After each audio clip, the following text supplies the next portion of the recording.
What's up, Nintendo Gamers? The Kid here with another The Legend of Zelda: A Link Between Worlds update. So we have a new trailer and a lot of details on the game. So before we get into the details, take a look at the new trailer and then we'll get right into that.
So a lot of details here, guys, so I'll try to be as specific as possible to get these through to you guys.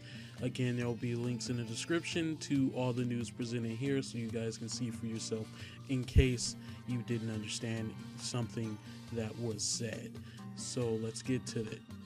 There are 7 dungeons in Lowrule. You'll need a password to enter the Thief's Den. There's a baseball minigame where you whack a ball to break vases to get rubies. Another minigame involves dodging a chicken for 30 seconds. Enemies on the high ground launch projectiles that you have to dodge. The Thief's Den has a mysterious woman in a jail cell. You'll direct her to stand on switches and open new areas. She can't turn into a drawing. Certain enemies will ignore you and charge directly for her. Hyrule is enjoying a time of peace. Permanently purchasing a boomerang will cost you 400 rupees. Your progress in a dungeon stays intact if you die. If you die, choose to continue from the dungeon or at home. Find paintings of items that can be popped out by merging with the wall. Sometimes you can use other items and enemies to get past roadblocks that require items. For example, you'll need bombs in one dungeon, but the dungeon has bomb enemies. The ice rod can be upgraded to fire 3 shots. Turtle Rock is now surrounded by a lake. Find 3 baby turtles to return them to their mother in order to gain access to Turtle Rock. Do this and the mother turtle will give you a ride. This temple is fire-based and requires the ice rod. Use it to make ice platforms and freeze platforms to create paths. Mini temples for rubies harvesting. Lowrule's Death Mountain is surrounded by a winter-like state. So those are the details that have been revealed. So let's get right into my thoughts, and there are new screens too, a couple.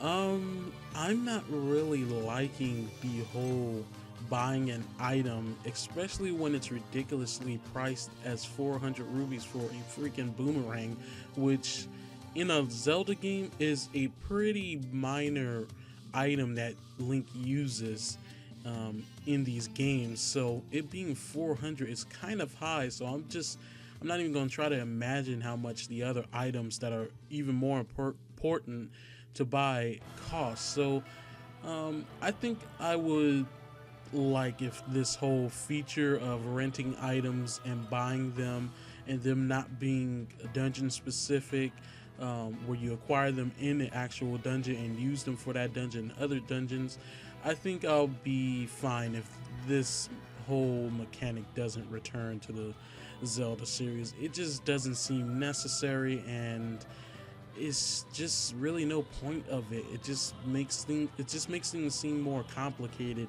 than they are. And like I've already said, I liked it completing a dungeon or getting an item in dungeon and feel like that item is meant for you or Link, or it's just special to the dungeon. It makes everything worthwhile going through the dungeon. That's what I'm trying to say. So yeah, I'm not liking this mechanic, and I'm sure there will be a lot of Zelda fans that kind of won't like it, and I hope it doesn't return, especially in the next Zelda game for the consoles for the Wii U. So please, Edgy, please just scrap this because it doesn't sound really necessary. It just sounds tedious and just frustrating. Um, about low rule and stuff, 7 dungeons, that's cool. Actually a lot of dungeons. That's really nice to have. And it's kind of funny how everything is inverted in low rule, how Death Mountain is actually covered in ice opposed to being, well, a volcano like it is. So that's interesting concept right there. And the whole mini games and stuff, I heard some people complaining saying, I don't want this in Zelda. Hey, mini games have been in Zelda for a while, so I don't really see why this mini game, the whole baseball like mini game, is so offensive to so many others. You're breaking pots. It's not like you're actually playing baseball and there's freaking, minions there to catch the ball or anything like that. So I don't know why people are kind of going out their minds about that. So I'm completely fine with that. That's cool, and it's a way to earn rupees, which, well, are really important in this game, especially if you want to buy an item or just potions and everything in different shops. So yeah, about the new trailer with the whole music, really nice music in the game actually. I'm really glad about that, but I don't know if that was the actual music of the characters it was playing, or is there just some random place you can go where characters play these with their instruments and the actual song sounds way different, more epic, because in the trailer that's what you saw, other characters in Link's world or Hylians playing these. So I don't know. It's kind of up in the air, but it sounded nice, but it didn't have that epic tone to it that you heard in other music. So I'm just guessing that it actually is just played by different Hylians with a different tune in mind. So yeah, those are my thoughts. Tell me what you think in the comments below. Don't forget to like and subscribe for more videos on The Legend of Zelda: A Link Between Worlds. And I'll see you guys next update. Have a good one.